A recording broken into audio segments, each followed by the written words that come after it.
So last Sunday we had started this Hering's law of cure, and we were talking about that without the law, without the rules, it's very difficult to manage any organization, no? Any organization, any country, uh, even our body. So our body is also governed by rules and regulations, the body rules and regulations. So this is very important. So if we are talking about the disease and if we are talking about the cure to क्या बोलते हैं उसको कि disease को हटाना है body से, so we must need rules and regulations and इसी के संदर्भ में हम लोगों ने हेरिंग्स लॉ ऑफ क्योर को डिसाइड किया था कि हम लोग देखेंगे. And we have already discussed so many aspects of the Hering's law of cure. So 4 important point is there in Hering's law of cure, and 2 we have already discussed, and 2 more we have to discuss today. The first one is from above to downward. So we have already discussed this above to downward, and second one is from within to outward, which we were discussing right now. That the last place disease shows up is on the skin before cure, है ना. जब cure की बात करेंगे, disease जब बाहर निकलने लगेगा, बॉडी से जाने लगेगा, तो निश्चित रूप से वो स्किन के ऊपर में ही दिखेगा, है ना. वो बाहर वाले दरवाजा के पास में जो हम लोग अभी डिस्कस कर रहे थे वहीं पे दिखेगा. So from with in outward, जब अंदर से वो बाहर की तरफ में आएगा तो वो सरफेस पे ही दिखेगा. And our surface is skin, our surface is skin. Third one which we have to discuss today, from a more important organ to a less important ones, from a more important organs to less important ones.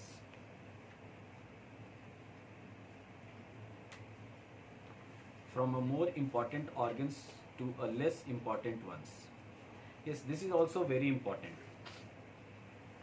So many organs are there in our body, so many organs, and all have their own importance according to their function, according to their structure, you know. And we have to decide, and we know also that which one is more important. Just like Dr. Satish was telling us, no, that the liver, it's a very important organ of our body. Similarly, kidney, lungs, so many organs are there. Even my brain, this is also very important organ of our body. Now we have to see which one is more important, and according to the situation, this is very important, that the matter of relativity, in which situation which organ will become more important, we have to find out.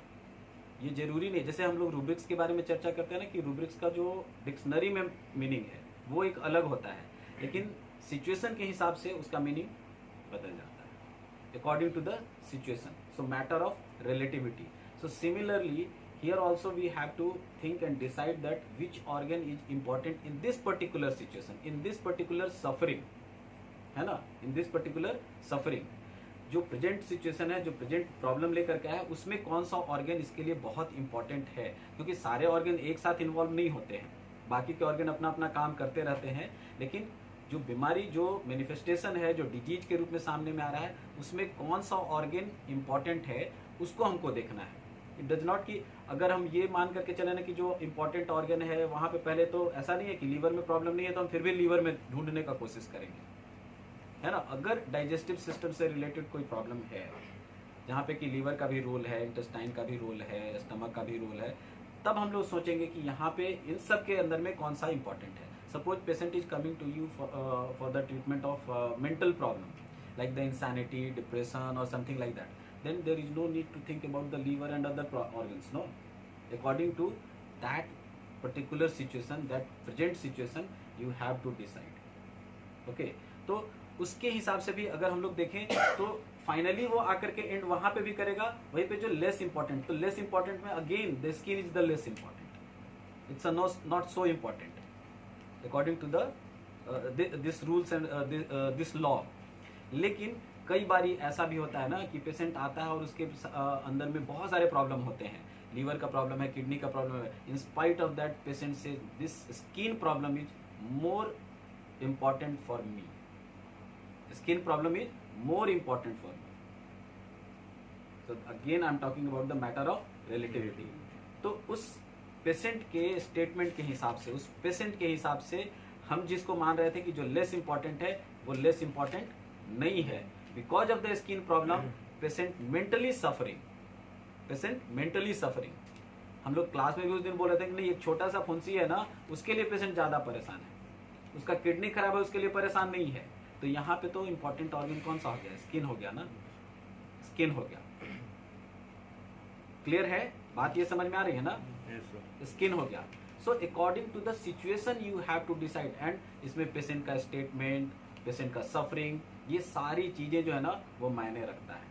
ये सिर्फ मेरे आपके सोच लेने से नहीं होगा कि बड़ा ऑर्गन ये है तो पहले वो होगा, फिर छोटा ऑर्गन ये है तो ये होगा, फिर उसका ये, ऐसे करके जो बना हुआ है उससे नहीं होगा। वो पेशेंट कंप्लेंट्स के हिसाब से और पेशेंट के स्टेटमेंट के हिसाब से, उसके सफरिंग के हिसाब से। और कई बार ऐसा होता है जैसे white spot, vitiligo, there is no problem, itching नहीं है, जलन नहीं है, कुछ भी नहीं है, अगर आप पूछो तो उसको कोई तकलीफ नहीं है, but in spite of that the suffering is बहुत बड़ा है कि नहीं? बहुत बड़ा सफरिंग है। डॉक्टर साहब कैसे बताएं, आप समझ नहीं रहे कि ये क्या प्रॉब्लम है। उसको किसी भी चीज में मन नहीं लग रहा, कुछ भी नहीं हो रहा, तो बहुत बड़ा प्रॉब्लम है ना। और प्रॉब्लम कहाँ पे है? सरफेस पे है। उससे ऑर्गन का कोई लेना देना नहीं है, किसी कोई उसके डाइजेस्टिव सिस्टम में कोई प्रॉब्लम नहीं हो रहा है, उसको सांस लेने में तकलीफ नहीं हो रही है, किसी भी तरह से उसको कोई दिक्कत नहीं, उस व्हाइट स्पॉट की वजह से उसको कोई तकलीफ नहीं है। लेकिन उसके बाद भी पेशेंट कह रहा है कि नहीं, ये जो मेरा प्रॉब्लम है ये बहुत बड़ा है, इसका पहले टेक केयर होना चाहिए। तो उस सिचुएशन के हिसाब से, so more important organ to less important organ, so vital organ such as liver, lungs, then the skin and extremities later. यहाँ पे ये बोला गया है ना, लैटर। लेकिन दोनों बात को जो हम बोल रहे हैं ना, दोनों बात को ध्यान में रख करके आपको चलना है कि पेशेंट के हिसाब से भी और एक बायोलॉजिकल हिसाब से भी। हाँ, ये बहुत इंपॉर्टेंट है कि अगर किसी का लीवर पूरी तरह से डैमेज हो जाए तो फिर बहुत मुश्किल है, लाइफ सर्वाइव करना बहुत मुश्किल है। किसी का किडनी अगर खराब हो जाए तो सर्वाइव करना बहुत मुश्किल है। हाथ अगर काट दिया जाए तो सर्वाइव कर सकता है, हाथ अगर काट दिया जाए तो सर्वाइव कर सकता है। स्किन कहीं से अगर व्हाइट स्पॉट है तो सर्वाइव कर सकता है, उससे उसको कोई प्रॉब्लम नहीं है। तो दो तरह से आपको यहाँ पे सोचना है।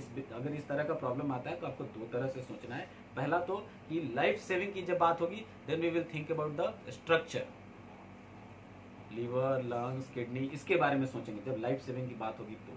लेकिन अगर प्रॉब्लम ही सरफेस लेवल का है और वहीं से पेशेंट परेशान है तो फिर हम उसके हिसाब से सोचेंगे उसके बारे में।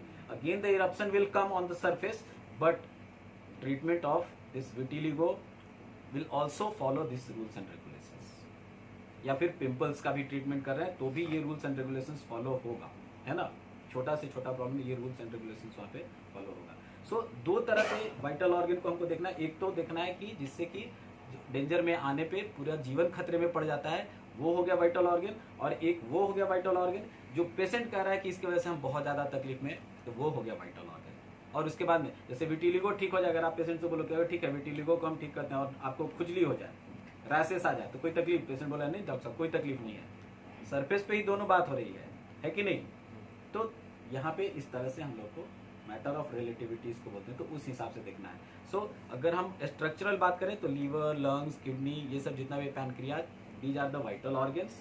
Extremities, skin are the less vital organ, है ना। लेकिन according to the patient we have to see which one is the more important, and this is very important. क्योंकि हम उसी को सिम्टम्स, जो कल हम लोग जैसे बात करते हैं, symptoms is not so important, one doctor was telling that the symptoms is not so important, but yes symptoms is important.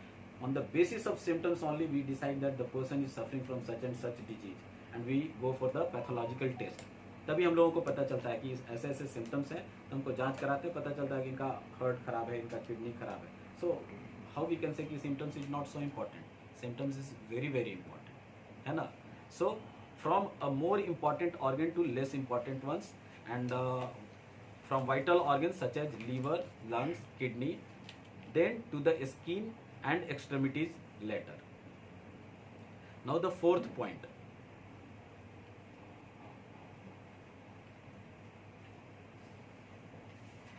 in the reverse order of their coming. Yes, this is also very important. In the reverse order of their coming, order of their coming.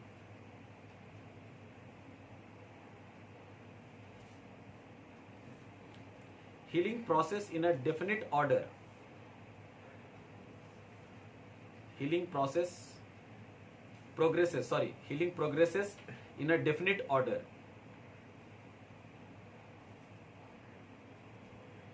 Going in reverse chronological order.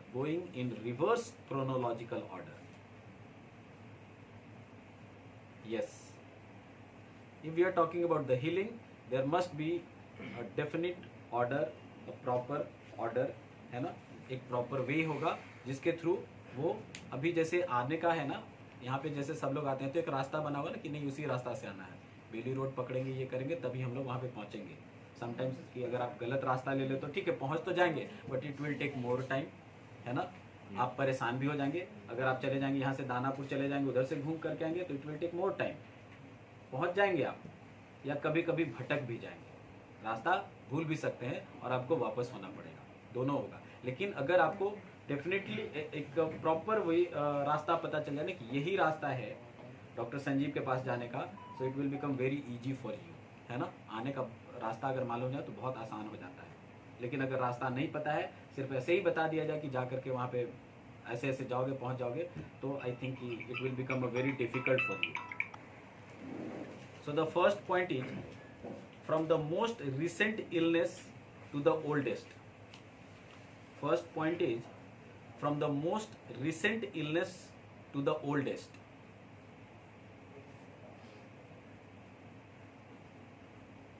We are talking about the definite order of the healing, and the first point is from the most recent illness to the oldest.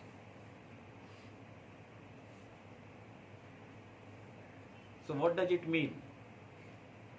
जो अभी आया है ना, जो अभी आया, actually होता भी वही है. जैसे हम लोग अगर लेयरिंग की बात करें ना, इसको हम लोग बोल सकते हैं कि लेयरिंग. तो अभी जैसे यहाँ पे कौन सा दिख रहा है, जो सबसे ऊपर में है, जो सबसे ऊपर में है, इसके अंदर में भी है ना. So this one is the most recent. अभी मतलब कि recent, this one is the most recent. तो ये हमें पहले दिख रहा है, तो पहले ट्रीटमेंट किसका करना होगा, इसी का करना होगा. If you will try to treat the last one, अगर आप इसको ट्रीट करने का कोशिश करोगे तो definitely you will be in the trouble, क्योंकि यहाँ तक पहुँचने के लिए इसको हटाना पड़ेगा. इसको एग्जैक्टली देखने के लिए अभी हमने ऐसे ढक करके रखा हुआ है, तो अंदर में क्या है, इसके ऊपर में क्या है, ये आपको पता नहीं चल रहा है ना. क्या क्या लिखा हुआ है आपको नहीं पता चल रहा है, इसमें से कहीं कुछ भी नहीं दिखा. लेकिन अगर एक एक करके हम सब हटाते चले जाएंगे, ऐसे करके हटाएंगे, तो फाइनली यू विल गेट कि यहाँ पे कुछ चीजें हैं जो लिखी हुई है ना. और तब आपके लिए बड़ा आसान हो जाएगा कि अच्छा इसके अंदर में क्या क्या है, कौन सारे जो लिखी हुई मीन्स की सिम्टम्स क्या हैं, तब आपके लिए ट्रीटमेंट करना बहुत आसान हो जाता है. सो सबसे पहले जो रिसेंट वन है, जो लास्ट में आया है, हम उसको हटाएंगे एक एक करके. लेयर जो वहाँ पे बना हुआ है उसको हटाएंगे, और तब फिर जो लास्ट में द ओल्डेस्ट वन, उसको हम वहाँ से रिमूव करेंगे. So from the most recent illness to the oldest. Next point is in the process of cure. In the process of cure,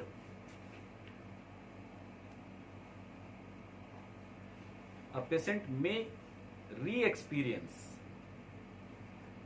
In the process of cure, a patient may re-experience at a milder level previous symptoms. At a milder level previous symptoms, which is called return of old symptoms. Which is called return of old symptoms.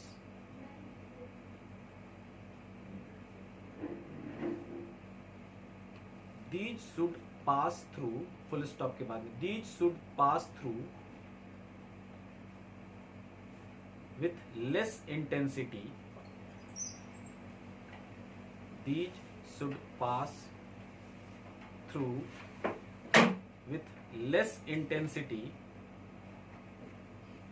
and more quickly than when they first occurred.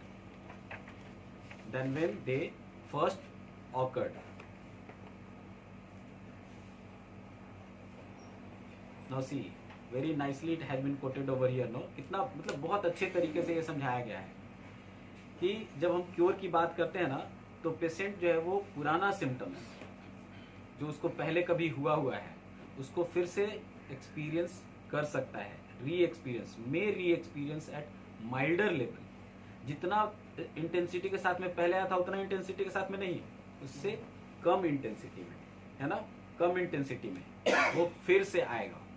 और जितना time लिया था पिछली बार उतना time नहीं, और थोड़ा कम time, बहुत कम टाइम में वहां से फिर वो चला जाएगा। आएगा उतना इंटेंसिटी के साथ में नहीं आएगा, कम इंटेंसिटी के साथ में आएगा, और जाएगा तो जितना टाइम आने में लिया था उतना टाइम नहीं लेगा, उससे बहुत ही कम टाइम लेगा। अगर हम क्योर के रास्ते पे हैं तो, अगर हम क्योर के रास्ते पे हैं तो, and when they first occurred quickly than when they first occurred. और जो पहली बार आया था जितना टाइम लिया था उतना टाइम नहीं लेगा, वो कम टाइम लेकर के वहां से फिर चला जाएगा। इसलिए अब यहाँ पे देखो कि केस टेकिंग हम लोग जो करते हैं ना, बहुत से लोग बोलते हैं कि why we need the past history. अगर आपने पास्ट हिस्ट्री में नहीं लिखा है, किसी पेशेंट का हिस्ट्री लिया और पास्ट हिस्ट्री में आपने नहीं लिखा है, तो पेशेंट आके बोलेगा डॉक्टर साहब मेरे को ये तकलीफ हो गई है ना, तो आपको पता भी नहीं चलेगा कि ये इनका ओल्ड सिम्टम्स है। और ओल्ड सिम्टम्स का आना माइल्ड मतलब अटैक कर लो या री एक्सपीरियंस कर लो, ये अच्छा साइन माना जाता है ना। Appearance of the old symptoms, ये सबने कहा है, जितने भी हमारे स्टलवर्ड्स हैं सबने कहा है कि re experiencing the old symptoms और appearance of the old symptoms, it's a good sign if you are on the process of cure.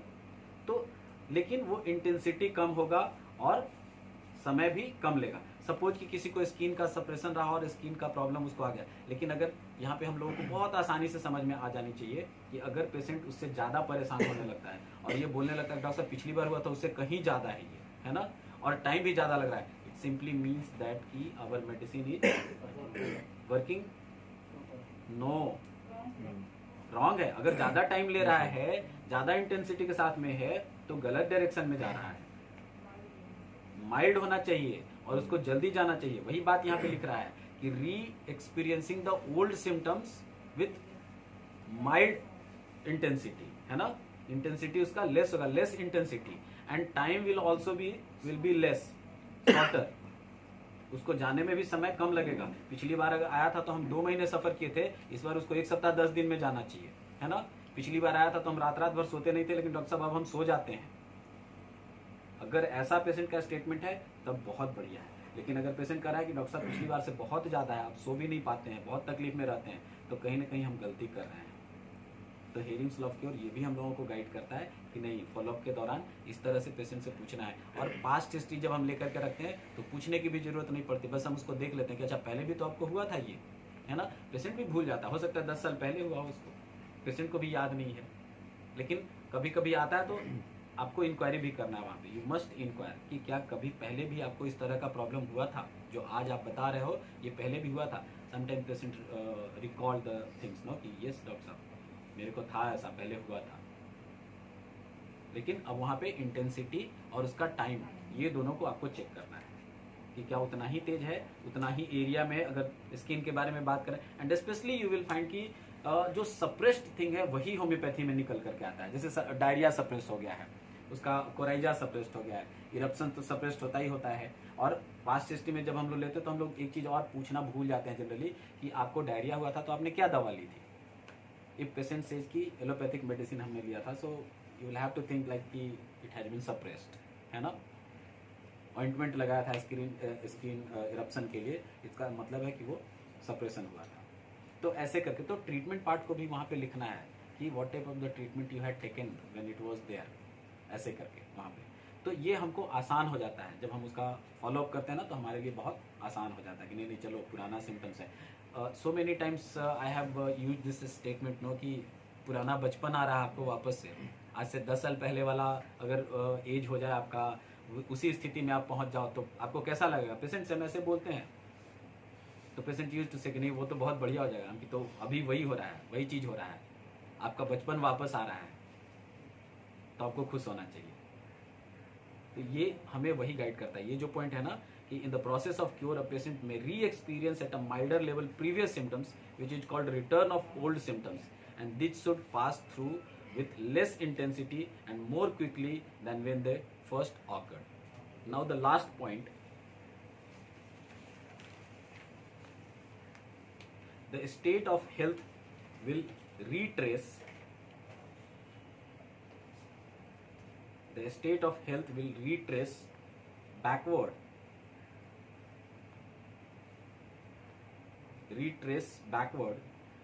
via the same path,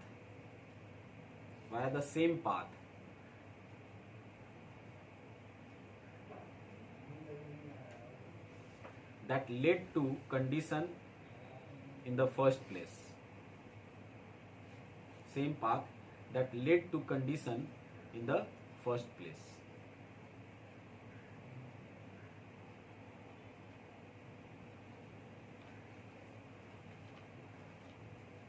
हम लोगों ने अभी इसको डिस्कस किया ना, पुरानी बात, पुराने जगह पे, है ना.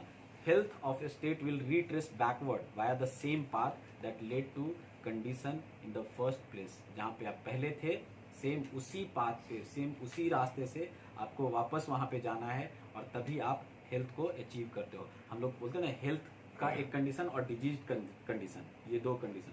तो जहाँ पे हमको जाना, अगर हेल्थ में फिर से वापस जाना है तो आपको उसी रास्ते से वापस जाना होगा. आप दूसरे रास्ते से वापस नहीं जाओगे. Backward, you have to go backward. Back gear में ही गाड़ी चलेगी वहाँ पे, तभी आप एग्जैक्टली उस जगह पे पहुँचोगे. अगर आप दूसरे रास्ते से जाओगे तो बहुत सारी चीज़ें रास्ते में आपको मिलेगी. एंड दूसरे रास्ते का मतलब क्या होता है, सप्रेसिव ट्रीटमेंट, पैलिएटिव ट्रीटमेंट. अगर ये सब करते चले जाओगे तो बीच में कहीं ना कहीं कुछ ना कुछ और प्रॉब्लम आपके साथ में एसोसिएट हो जाएगा. लेकिन अगर आप सेम उसी रास्ते से जा रहे हो, जहाँ से जिस रास्ते से आप आए हो, बैकवर्ड आप जा रहे हो, तो आपको टोटल हेल्थ मिलेगा.